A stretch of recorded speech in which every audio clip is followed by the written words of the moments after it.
And before the MBA program, I really didn't have the language beyond what Facebook provides. The biggest difference for me is just an ease. I feel so empowered with the information and how deep the program goes into the fundamentals. Yeah, this is going to be a little more personal to me. I hope that's okay. Love it. But I mean, we can go there and the trade-offs of the time saved, right? I used to day trade Facebook foolishly, like many people.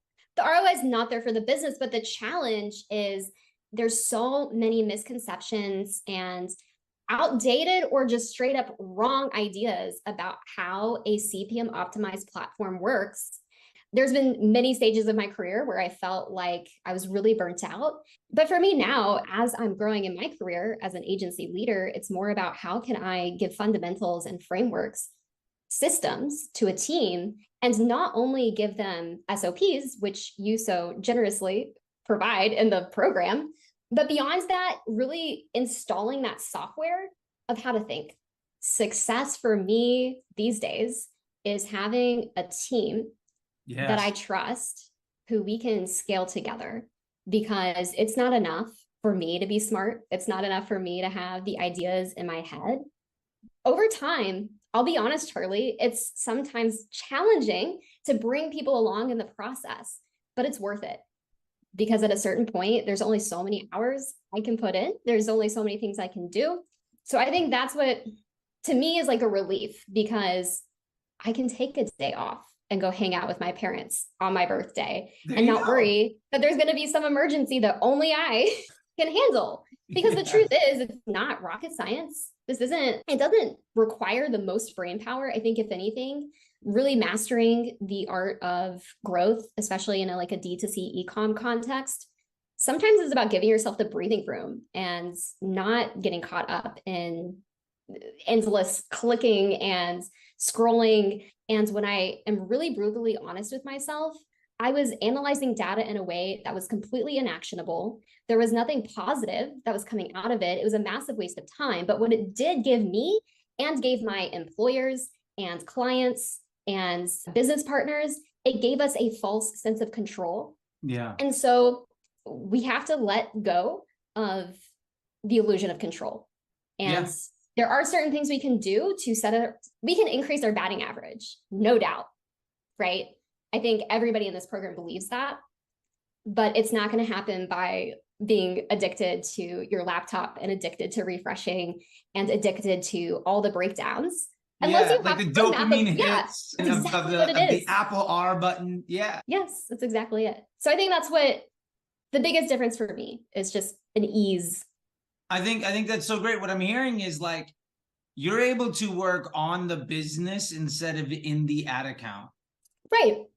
And we can talk about more fun problems, like how do we talk about the offer? My team and agency is more about offer-led growth.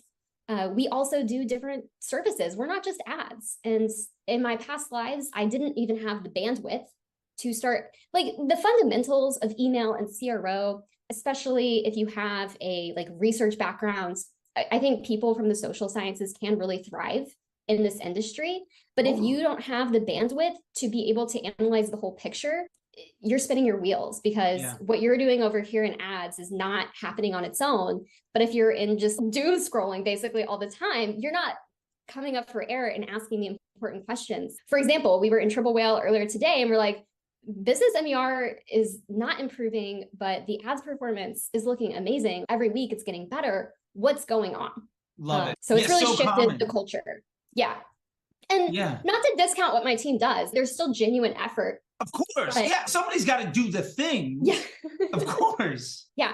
But I'd much rather pay someone to spend an hour coming up with creative concepts and really breaking down what about different things is resonating with people. And I love the classes that you bring Sarah in for. That gives us the psychology of everything. And that's what is so fun. I love to spend time with my team talking about that.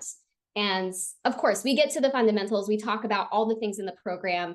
I think something that comes up a little bit, because it's funny. It's fun watching my own journey. And when I revisit the course, it kind of sinks in at a new level for me, because there's only you're only integrating so much. Of course. And you're acting on it along the way. So that really helps solidify it. And having that back and forth with you during that critical period is amazing. And then having the calls with people on Fridays. I know I'm absent a lot, but I do watch the replays.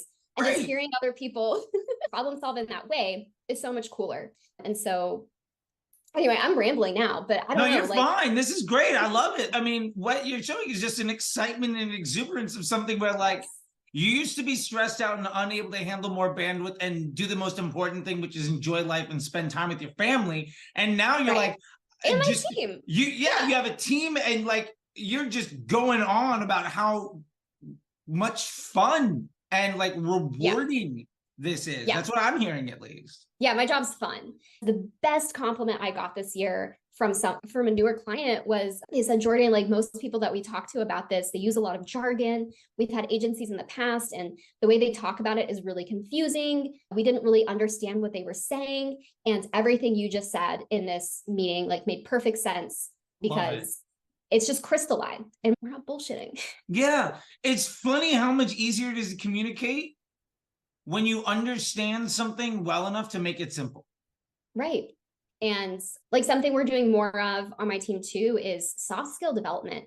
And this crazy AI is not new. And if you've been doing Facebook ads, like you've been using machine learning and AI for years. So it's not new, but it obviously hit the scene really big this year. And with that, a lot of people are forced to ask the question of themselves, what does my career look like in 5 years? So I have more time to have those conversations with people and mentor people in that way. And we've also added weekly, we're doing a communication workshop. Like we're role-playing communication, because what you teach in the program is amazing. And as an agency leader, what I have to do is how do we communicate effectively so that everybody knows what they need to know. Now, obviously, not every single one of my clients has the bandwidth to go through your program. And so that's fine. That said, we've got so many documents. I have looms like out my ears of going into the details, really breaking things down, because people do get excited about it, but it's too much information. So the question I'm constantly asking myself is, what is the right amount? How do I simplify what I'm talking about? And if we don't have the language and the skill set to explain why that is a liability, in your words, and I use them all the time, liability to your business, then anyway, my team likes to win. Like we are entrepreneurs. GrowthHit is an entrepreneurial focused agency. I love that you're working on the soft skills, because I've been in the agency world on and off for a decade or more. I mean, over a decade now, on and off, which is terrifying to think about, but whatever. And so many people, it's interesting, the most successful folks in that space generally wildly over-index on one side or the other. Like me, I wildly over-indexed on like analytics and workflow and process, but I'm terrible at creative, and communication is something I'm still working on. But I find that like what's great is finding the people that are excellent at one thing and then filling that gap with something easily repeatable. You can teach people that communicate really well through the Loom videos of a process of going through Golden Bear or Scrum Doc or something. And somebody that is not mathematically inclined is able to speak to a business owner about their finance department in a way that is at least kind and compassionate and understanding where everybody knows what everybody else is doing. And I think it's about simplifying. I think it goes back to exactly that, because when we use the Scrum documents, it's no mystery what's going on. And I think we tell ourselves stories too about whether we're a math person or a communication person. And I really think most of us are capable of a lot more than we think. But when things are black and white like that on paper, it's just not hard. It's more of a confidence issue than anything, is what I find. But that's great. Like we can spend time on that. Like I'd much rather spend our time there than something crazy I used to do. We had some fun terms for it, but audience juicing was probably the most like bland one. Love it. But it was stupid. It was so dumb. We'd be launching like 90 audiences a week. Okay. I'll tell you this stuff. Let me tell you the trauma that I had, that someone inspired like my move, like when Broad came around, when Facebook was like, we have this new thing called advanced matching. We're about to release the tech into the platform like next month.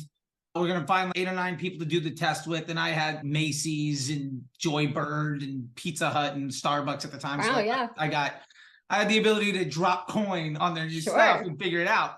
But like, I was running Pizza Hut and I had to do 10 different audiences with 4 different ads each week for each DMA, because each region of the country was its own franchise department. So every owner of a Pizza Hut location would chip in to be the marketing. Right. And if somebody didn't, you had to black out that section, which basically meant I had to launch 100 ads in 37 different markets every single week. It's crazy. And like, I was working at a company at the time that was like some tech that had put on top of Facebook, but the tech broke more often than Facebook did. And it's just, never again will I ever, because like it's, what did we get out of that?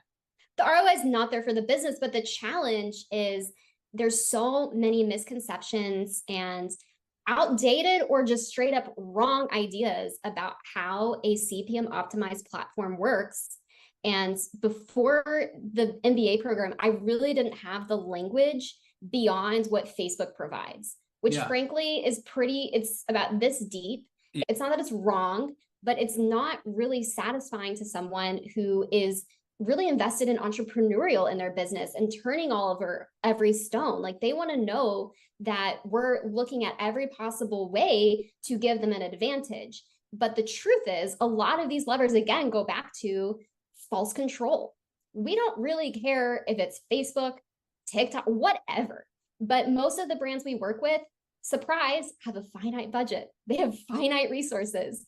I've been in situations where we had millions of dollars and it didn't matter if it did anything. Yeah. Okay, that's a different game. And I understand that maybe the choices in that sandbox are different, right? Yeah. Brand awareness, things like that. That's a different game. And I don't want to tell a CMO of a Fortune 50 company that they're wrong on that, because no, they're smart people. Like, I know a few of them, they're very smart. But when we're talking about like the example you gave, I have 6 months of runway in my business and I have to make every dollar counts. If we can't explain articulately why running a bunch of audience tests, A, is going to get us nowhere and B, is going to damage the things that are working, we both lose. Yeah. Like, I don't have a long-term partner. And I don't like losing. Yeah. Yeah, me neither. That's like and they're going to be frustrated because they don't get the results. Yeah. So it's really about it is a good faith approach, right? It's not about how long can I extend the Facebook contract with this client. It's more about how can we make sure that the inputs we're giving Facebook obviously align with the business objectives and help us get to whatever that next milestone is. And guess what? Sometimes we have to talk about things that are outside of the platform too. Totally. And I think you hit on something here and just, it was like, oh, I love hearing people say it. And I enjoy the way you talk about things, because I think you've articulated it in a way that I would hope that I can remember to articulate later. Or recording it.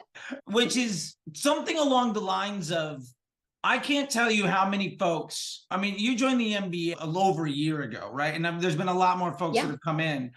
And some of them are agencies, some of them are freelancers, some of them are brands. But I think it was at the point now where at least 35 to 40% of the people that come in are either clients of agencies or have brands that have come on board that have fled the normal agency space.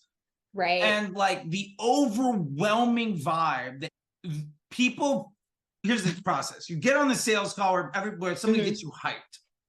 And that person's like the salesperson or whatever, and they make you feel great. And then first off, you never ever see that person ever again. And then you're like installed onto this like kid that doesn't really know what's going on, that's quoting the same stuff off of Twitter that you saw. And I'm like, I'll try that. Like, why am I paying you to do that when I could do it? I mean, I have the same conversations. There's many, and sometimes I am involved in the sales process. Sometimes I'm not. It depends. But because I oversee all these parts, sometimes it's helpful to talk to someone who's a little going to be more involved in the project later. And the conversations I have are this agency PTSD. Yeah. And the reason we get so much trust is because I was doing all of those same things too. Yeah. Before I was at GrowthHit, before I had these processes, I was doing it wrong. And it's very liberating to admit that and to be willing to step through that door and see what's on the other side of it. No, I love it. Like when you can go to somebody and say, when somebody comes to you and they explain the problem, oh, I get it. I used to do that too. Like, I understand. And like, I now know why that didn't work. And I now know why like 8 other times when you went to somebody else, it didn't work out. Here's the reason fundamentally that'll never work for you. Yeah. And this is what I do to avoid some of that. Well, and let's have some compassion because I thought I was doing it correctly. Of course. Yeah, that's the biggest problem, I think, is so many people are poorly trained by folks that don't know what they're doing. And there's this like cycle of abuse of people who are underpaid, poorly trained, and overworked that eventually realize they're worth more than that. And then they start their own thing where they repeat the same bad training they had, but follow the same business model of abusing their client base and underpaying their work staff. And it's just, we're years into this cycle of people that ultimately learned before Facebook was an OCPM platform, back when it was basically Google Display. Too young for that, but yeah, I believe me, I remember. Like, I remember when there wasn't a pixel, like it had $1 million budget. Yeah, I've been around a bit. Marketing fundamentals aren't different either. Yeah, like even outside of the context of this, it's not like all of the CMOs in the industry were idiots before the Facebook pixel was invented. Yeah. And a lot of the practices we do now are still very consistent with that. Yeah. And I would say actually most of the stuff we do now is way more like it was before it existed. I think the conversion pixel and like thinking of things like Google and like email, where it was very different. Like the strategies, when I talk to people today, one of the best managers I ever had was this woman named Marina Randolph. She's a G. Like she was a head up at Guthrie Rinker. And she would spend 100 million plus a year on television. And her attribution model was a stopwatch after the infomercial ended. And she could run 9 figures with that. Right. And I learned Scrum Doc was built out of self-preservation and ecosystem ROAS of having to get 10 minutes of her time a week so that I could run this business. And like, I just think there's this, so many people have this traumatic experience because ultimately I think these agencies, the vast majority of ad agencies are built around the business model of, we're going to underpay and overwork enough employees to work on enough things. And yes, we're going to lose clients, but our sales team is better than that. So we're going to overcome attrition by growth. And as long as I have a bigger sales team than I do a staff that supplies the clients, I'm going to make more money. And what I love is like people like you in this space. We're not a Facebook ad agency that's going to try to make our report look good. We're entrepreneurs trying to grow your business. And it sounds like the people that you're bringing on board with your team are all of that mindset of like, today's budget's $1,000. Why isn't it $1,500? What can I fix in this business? How can we do more?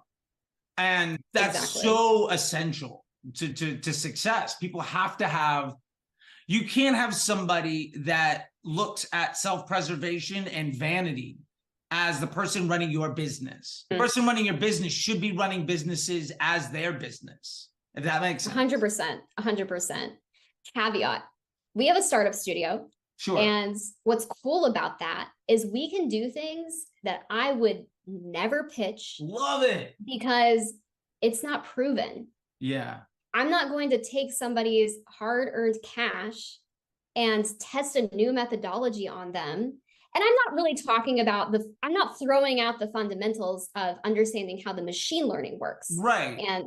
But for just like weird offer ideas or and we're really scrappy with that as well. We're investing the profits of our agency in some of these startup studio things. There's a few different selfish reasons for it. Like A, if one of them is a hit, amazing. Of course. B, it's great press and publicity. We can be completely transparent with that data. It belongs to us.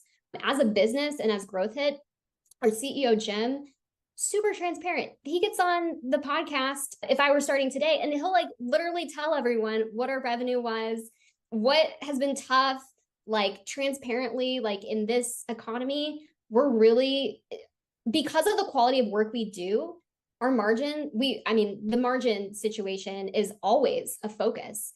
And being able to just be honest about that with people, I think is really important because it doesn't need to be a complete black box. I understand if other business owners want to be more private, Sure. But how freaking fun to be able to make bets in public and say, hey, like, we think this is going to work. Maybe it won't. If it doesn't, we all learn.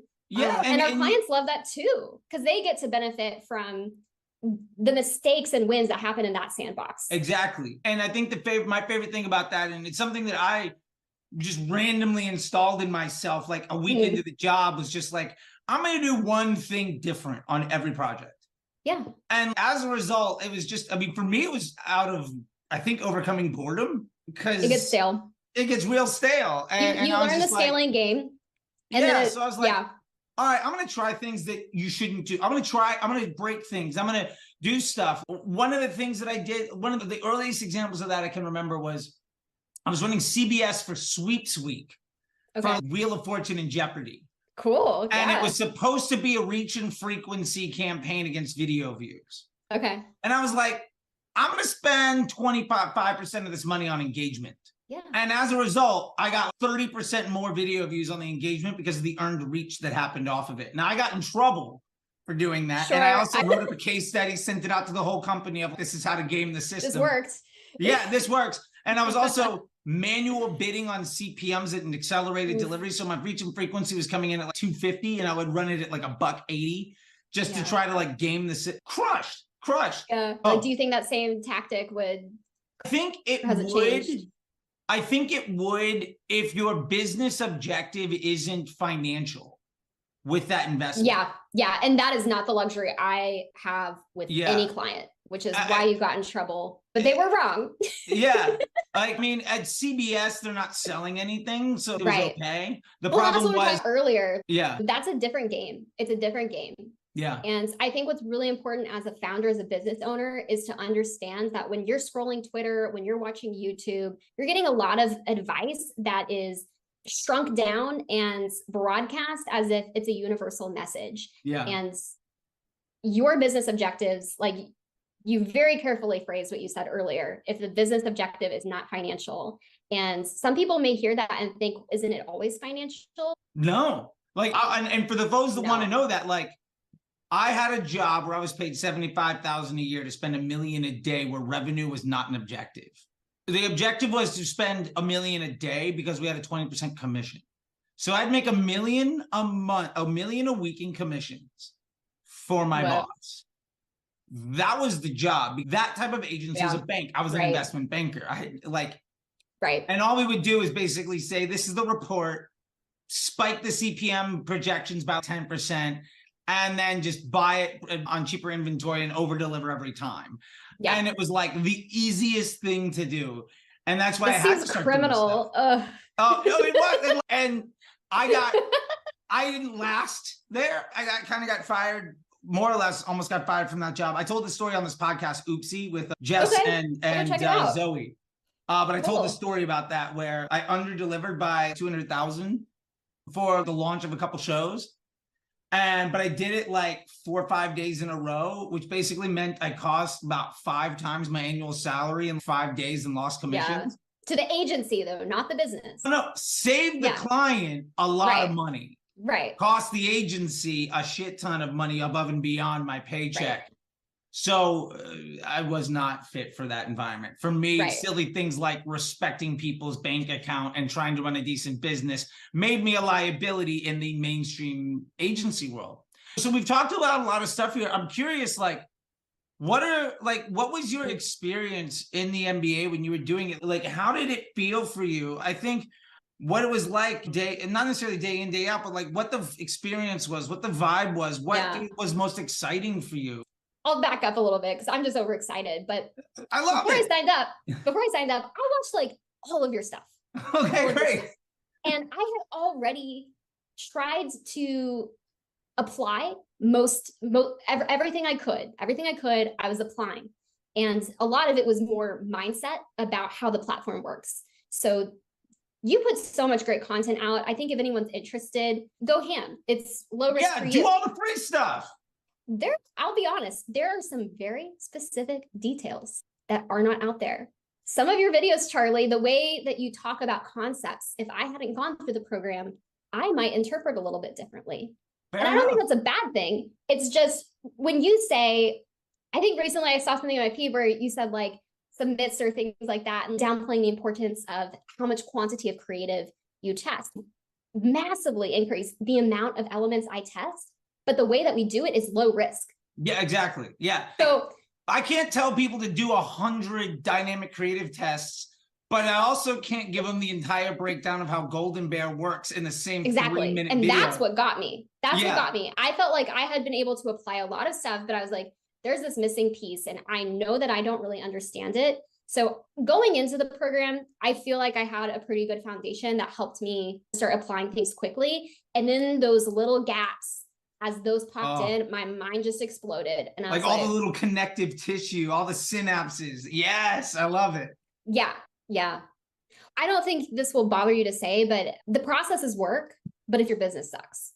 That doesn't bother me to say at all. Yeah. The vibe of the program, I think for me, I really had to be prepared to go all in to get the most out of it. There's a lot of content, and it's not something that you can really binge in a single week. It was so fun. It was so fun. I felt like I went through stuff pretty quickly, but the thing is, you need to be implementing along the way and exercising. And that's what I think differentiates your program from pretty much everything else out there, is this intentionality around, can people really, to use maybe a slowly more popular word, embody the information.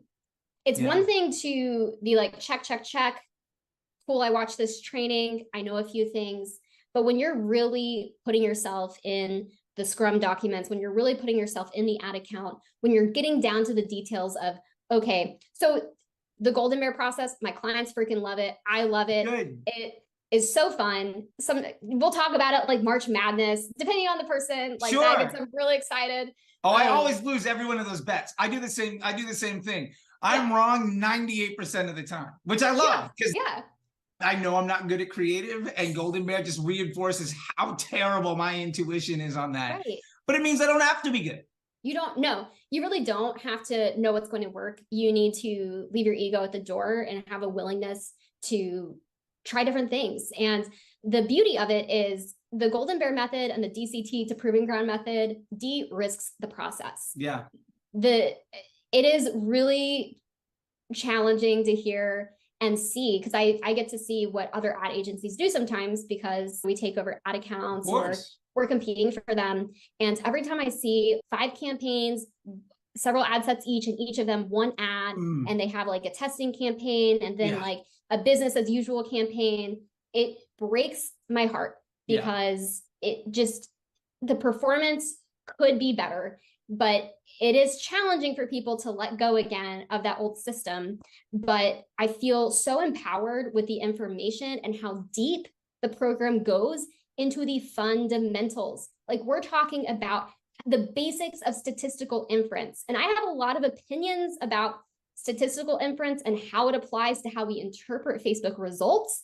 Spoiler alert, I don't think we can say things are statistically significant. None of the assumptions for statistical inference apply to any like social media. It just is what it is. Yeah. Right? There is a process to it. There is a method to it. And if you understand that, you can set it up to succeed. It's not that like you all of a sudden came across the best ad because some creative director was struck by lightning. It's just a math equation. Yeah. I don't have a single ad account where that ad isn't created just by attrition of doing the work. Right. And it's so many creative directors I know won't give up that control. And I'm just like, it's not to say we do everything blind, right? I don't want people to misunderstand that either. Oh, right? yeah. It's not that we're not looking at it, we're not analyzing it and not drawing hypotheses. But the reality is, if every single shot I make is going to completely shake the Etch-a-Sketch, I'm not going to get where I need to go in any meaningful amount of time. Yeah. And the other point that I have with folks is, say you are like, what is the outcome that we're trying to come here? Say you are that good. Yeah. Say you are the person that can hit it every single time. Yeah. That means in order for you to work well, you have to hit it every single time for every single person, every single day. That's a great point. And you'll never be able to take a break, or you fail. That's a great point too, because it's not about the one golden, and this is why the proving ground methodology is so important, and why I use your analogy of it being a sales team all the time, because There's, as you say, there's two ways that we can win. One, we can get better at appealing to the people who already are into us. Right? They could be cold audiences, but that's the type of person that Facebook knows is into what we do and how we talk about it, even like our personality as a brand or product or whatever. And the second is, how do we appeal to brand new people? How do we get more scale? And both of those are important. Something I've been struggling with on some places is, okay, like it seems like we're starting to really saturate this one particular area. But the great thing about the proving grounds is we don't have to give it away to still experiment to find that scale. And I think in previous years, it felt like one or the other, or you were just disrupting what worked instead of just having it. It's like a titration system is really how I think about the entire creative testing methodology. I love that. You're just slowly distilling so you have the best of the best, the most like high potency content, and you're mixing it together so that over time you've got this beautiful lineup, this beautiful portfolio. I don't think the investment analogy is totally wrong, but I think about it differently now. I think about it as, how can I invest in different types of content? How can I invest in, No, I love it. I love it, because I think you're really hitting on the point here of it being like this. More than anything, it's going from you saying, I need the best creative person to come up with the best creative stuff so that hopefully I can get lucky on one of these ads and scale the account to. Right. I now have a process that means ultimately I'm allowed to use data and let the machine tell me what works. And I can make informed decisions. Correct. I can make weighted bets. But ultimately, I don't have to sacrifice what works to make things new happen. And like, I just watched a video today where it's like you're doing Facebook ads completely wrong. And like, I cite like so many people in it, and it's doing well. Like, what happens if I cite like 20 YouTubers in one video and like I tag them all? And we'll see how it goes. But like Dara Denny and Nick Terrio and some like really great people. And then I was about to say, we know you love Dara. Like it's no shade at these people at all. Absolutely. And it's a survey though. And so there's a line in there where I was watching like The Matrix or whatever, and there's this one spot, I don't know if you've seen The Matrix. Oh yeah, of course. Okay, so he's meeting the Oracle, and like she's, hey, look out, and he's and he turns around and knocks something over, and then she's, now it's gonna really bake your noodle is, would you have knocked it over if I hadn't told you? And really the analogy there is, you say you have to test new creatives because new ads do better, so more new ads means more better, so as long as you're testing more ads, you're gonna continue to grow. But that's what you're also noticing is, oh man, ads are dying faster and faster. I was on a conversation. Which is so wrong. I was on a conversation with I have so many counterexamples. Would your existing ads die if you didn't test so many new ones? And the answer to that is no. If you had a qualitative way of using machine learning and artificial intelligence and the scientific method in a way where you're able to take leveraged bets so that you don't have to sacrifice what works to create new growth, you can just build on top of it. Right. Then you wouldn't see nearly the amount of attrition. And what's more important about that is the people who would come to your store would look more similar. So all of your email flows and your search campaigns and your CRO and your upsells would all continue to improve instead of just chasing your tail around where, man, in the summer things are struggling and in Q4 things are great because that's what's happening that's just the price of $1. Sure. And has nothing to do with the work that you're doing. Yeah. I do just want to reiterate, though, it's not that, and especially in the stage of maturity of businesses that I mostly work with, most of them are like using their own ROI cash, investing back in the business to grow, which is a very specific game. And though I do work with some that are venture capital backed, that is a different mindset and a different mentality. When you're working with people who haven't made it yet to that, not even cult status, but just having an understanding of, okay, this is exactly who we're going for. We do see accelerated results when we increase the amount of things we test through Golden Bear. Yeah. But that's different than launching 100 ads in a campaign and shaking the Etch-a-Sketch every day. Yeah, no, I think that's absolutely it. When you're increasing the amount of things that you're taking data from. Right. We're increasing we're increasing the number of bats. Yeah, exactly. Basically. So your batting average is going to go up because you're getting more reps off the field, to use that analogy. Right. But it doesn't mean you're up to bat more often. There's still the same amount of ads, more or less. Yeah, I guess you could say that, because I'm trying to use this batting average analogy you made earlier to kind of complete. Because only so many DCTs and all of that. But something else that's been coming up lately is like people feeling, oh, should we be launching ads more often? But I think what is easy to forget is when we're using this Golden Bear DCT proven grounds, one campaign to rule them all methodology, it's testing every second of every day. There are permutations running, right? Always. Like we don't have to poke the bear or completely like change everything for the machine learning to keep doing that for us. Yeah. And so moving, and in the past, I used to launch like a new ad every week, basically was our cadence. In some cases, every day for like higher volume accounts. And the truth is, every time we did it, it introduced volatility into the account. It really probably had less to do with whether the creative was good and just what was going on that day, what popped off. Yeah, and sometimes like the new ad does better for 3 days and then it drops off, and then you get on this cadence of Facebook ads only work for 5 days. Right. Well, let's talk about lookalike and interest audiences. That's the story there. 100%. But I do have to, I'll share very publicly. I was wrong about something recently. For the scale that we do, and I've admitted to my whole team has heard how wrong I am. So generally, we don't focus purely on story placements, because we find that the ROI for our budgets and our creative budgets are not there.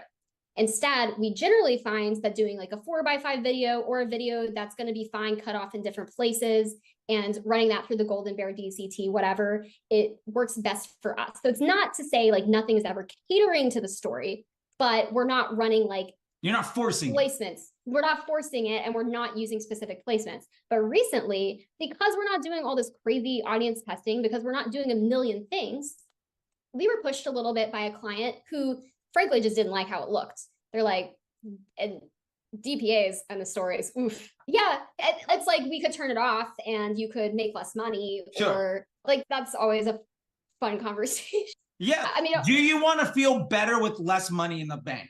Right. Exactly. We can protect your ego. You'll just be, you won't have nearly as much money. Exactly. But and again, there's cases where, as you said, the financial is not the objective, right? Gucci does not care about their ROAS. I guarantee it. 100%. I haven't run their ads, so I don't know, but like I've run enough other brands. Make it a wild guess. Where they do not, it's all about the impression. It's all about the vibe. Apple cares what they look like. Starbucks, Progressive Insurance, Pizza Hut, Nike, they have millions of dollars to invest in it. And so it's not a big deal to them. Like they already are sitting on a cash reserve. Like it's a different stage of maturity. So it's different. But what I was wrong about is we launched this ad set, Charlie, and normally this wouldn't be my first thing to do, but we launched an ad set within this, treated it like a DCT, basically. We're like, okay, we're going to make a story DCT ad set. We're going to restrict the placement.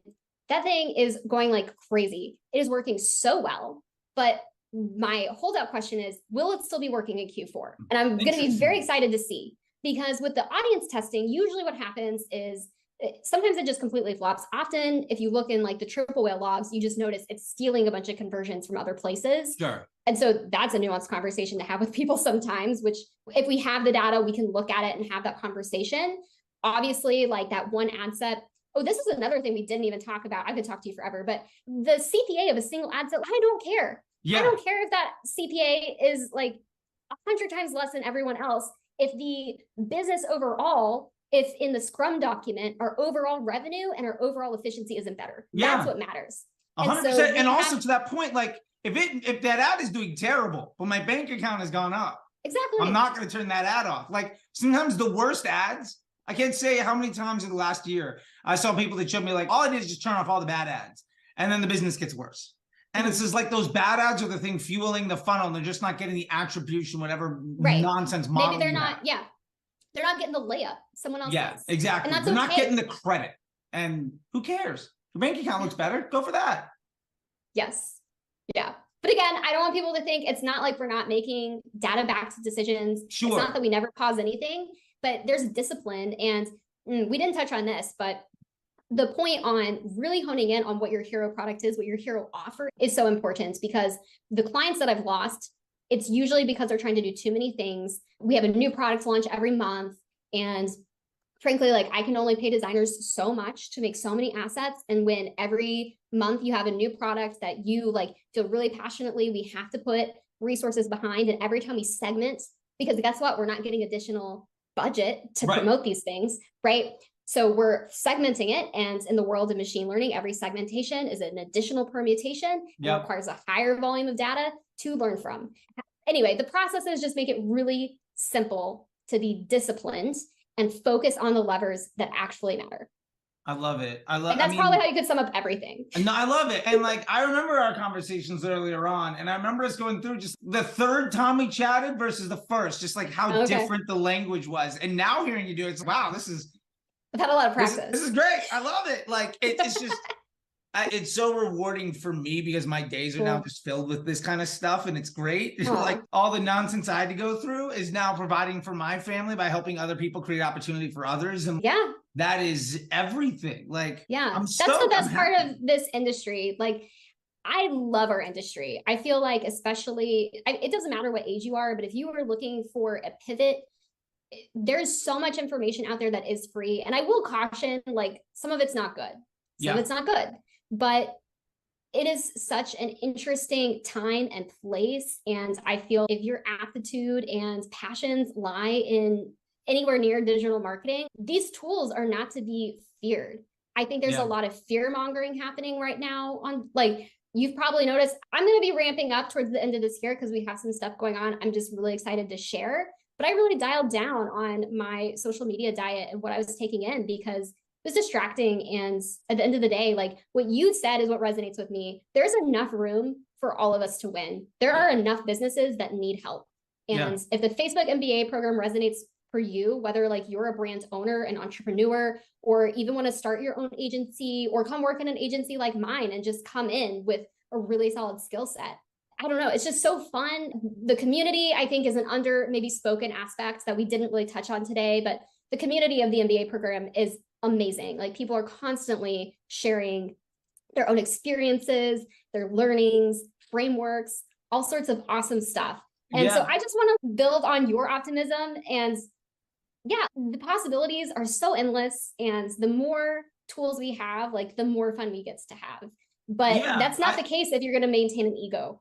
No, absolutely. And I say this too. I've been saying it more and more. I feel we are blessed to have, in my opinion, one of the greatest jobs in the world in that we get paid really well to help people be happy. We create joy and opportunity. Like, generally speaking, people are buying products aspirationally, and on a very high level, the businesses are doing good in the world because people are buying things that makes them happy. I got this juice from Juice Crafters. Every time Juice Crafters sells me something, I'm happier. That's one level.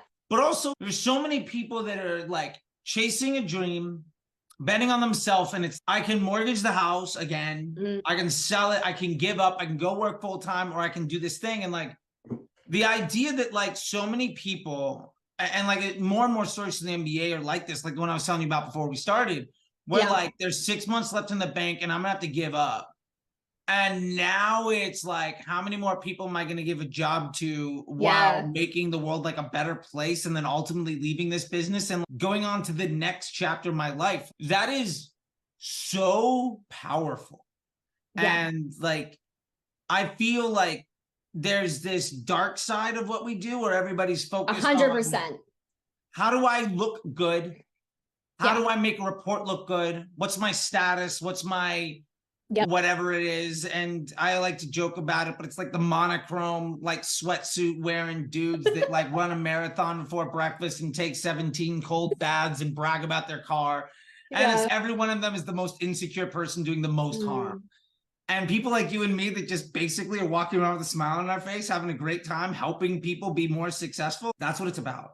And I think there's plenty enough for us to come in and make the world a better place. And I love the fact that even if it was just you and the great that's happening there, that means that what I'm doing is completely worth it. And for that, I want to say thank you. Oh, thank you. And you know this, but I've got a whole team. It's so cool. We have people on our team from all around the world, but what's different than I think some agency models is they are empowered decision makers. Everyone in our motto is think like a founder. And that is for everyone. It's not just the person presenting on the call or the salesperson, right? Everybody is able to have access to a really deep and rigorous level of understanding about how these tools work. And the more that they ramp up, like the more excited I get. I think what I've seen where things go really wrong is, like you said, Charlie, where people are really trying to defend their little turf, and it's not good for the clients. It's not good for business ROI. It's not good for culture and happiness. Yeah. So I don't know. We're taking this in a more emotional direction. Hey, that's fine. Hey, look, there are forces out there creating harm, and then there's people like you and me setting all that stuff right. And I like to say, I'll stand by that. I stand by that openly, in public, in rooms full of the people that are doing the harm. Yeah. Well, I'm not welcome in a lot of rooms, but that's fine. Yeah. That's changing too, which I like. That's true. That's true. It is, and I'm working really hard on it to be nicer. Nick Shackelford and Rabba have done a lot to help me in that, and so big shout out to them. Well, on that, Charlie, you are not nearly as aggressive and abrasive. Anyway, I don't know. I think your stage presence is really beautiful and wonderful and a huge asset for you, because in this world, obviously, like, attention and eyeballs are hard to get. And so you've got to cut through the noise. But if anyone's trepidatious because they think Charlie's going to yell at you on a call, like, that's just not true. I won't yell at you, I promise. Yeah, no, I mean, our calls feel like this conversation. Yeah, exactly. And the only difference is we're talking about numbers on a screen, playing the world's most fun video game. Yeah. And creating good in the world, instead of chatting about like how much fun we're having doing it, which is right. I think 95% of the one-on-ones that I've had more or less feel like this. Every now and again, it's okay. We got to roll up the sleeves. We got to dive into. Yeah, when business is not going well, like, it's time to be serious. But yeah. With that, I just want to say thanks, and I really appreciate your time. I like to say that, one, thank you for chatting with me, and I hope that there are women and men out there that can relate to like where you're at, and whether that means that they want to work with you or you've given them the insight and courage to maybe place a bet on themselves. Yeah. Like, I think that there's only good that can come of that. But what I would like to do to leave this is just give you the last word. If there's anything you want to say, anything that you didn't get a chance to talk about, any way that you want people to get in touch with you, whatever it is, let me leave you that last word. And before that, just again, thank you. I always enjoyed chatting with you. Likewise. And it's, what can I say? Like, how am I supposed to be unhappy today? I just had this conversation, and I had one like this yesterday, and it's great. This is what it's like to be on this side of things. And everybody should come play on this side of the fence. It's a lot more fun. I think so. I didn't expect the conversation to go in this direction or be such a statement on the culture of marketing, but I think maybe it's under talked about. So thanks for bringing that up. Thank you for having me on. This has been so fun. It's such a delight to connect and get to chat. Definitely a highlight of my week. We've got a lot going on. I'm about to get a lot noisier. I've taken a bit of a sabbatical from Twitter and all the, but I am on Twitter. I think it's Jordan X Summers, if you want to follow me specifically. I'm gonna look for it right now, and I'll make sure that it's dropped in the description. Yeah, and then our website is growthhit.com. But you can find us on YouTube. We have a newer channel called Damn Good Marketing, which is super fun. So that's on Twitter, it's on YouTube, all the places. That's been a really cool project. That's been basically like our way of testing a distribution machine. And can we really build this muscle as a company and a team that we can take all the inputs, like videos like these, and as you say, like chop them up. But Damn Good Marketing is really more of a viral approach. If I was starting today, is honestly one of my favorite podcasts. Jim Huffman hosts it. He interviews different founders. It's really a focus on entrepreneurs and their life stories, and really honing in on just what about their businesses they wish maybe they knew at the beginning. But we also talk about transparently, like every quarter, updates about our company. So if you just want to know what's it like to have an agency, what do the numbers really look like, we're honest, and it is what it is. So you can go check it out. We've got ad templates. So we've broken down like different strategies that we consistently use. So we've got templates on our website, all sorts of stuff, tons of CRO resources, funnel teardowns. Love it. But anyway, giving it all away. I love it. Tons of free stuff. So if you go to growthhit.com and go to resources, that'll be the easiest way to find everything. There's a course, there's all sorts of stuff, some free, some paid. But I think now towards the end of the year, we're going to actually promote it, because we've been spending a lot of time and investing in all of this stuff. And we really haven't gotten out there nearly enough. And so that's kind of because we have these fundamentals across different things, across retention strategies and acquisition strategies, because we have methodologies and processes and teams who can really own those things. Really, I think we're entering a new phase where we're going to get to play a little bit more and have some fun, share all the cool stuff that we've been learning. But hit me up on Twitter. I dip in and out, but if you DM me, I'll eventually get back to you, I promise. And if you join the Facebook MBA program, I'll see you in the Facebook group. That's a really great community. And I'm going to give a shout out to Vinny, because Vinny is who got me here. Nice. So thank you, Vinny. Definitely really changed my career and day to day. So thank you. And thank you, Charlie. Oh, thank you. It's such a delight. So fun to do this. Yeah. Thank you so much. I really appreciate it. I'll let you go. And I'll tell Vinny you said such nice things about him. I'll try to, weed through the cloud of all the nice things that people say about Vinny. He's immense, that fella. But I'll talk to you later. And again, thank you so much and good luck. And let me know if there's anything I can do to help with blowing some stuff up when you guys start moving in that direction. If I can answer a question, I'll do it. Awesome. All right. I'll talk to you later. Thank you so much. Bye, Charlie. Have a great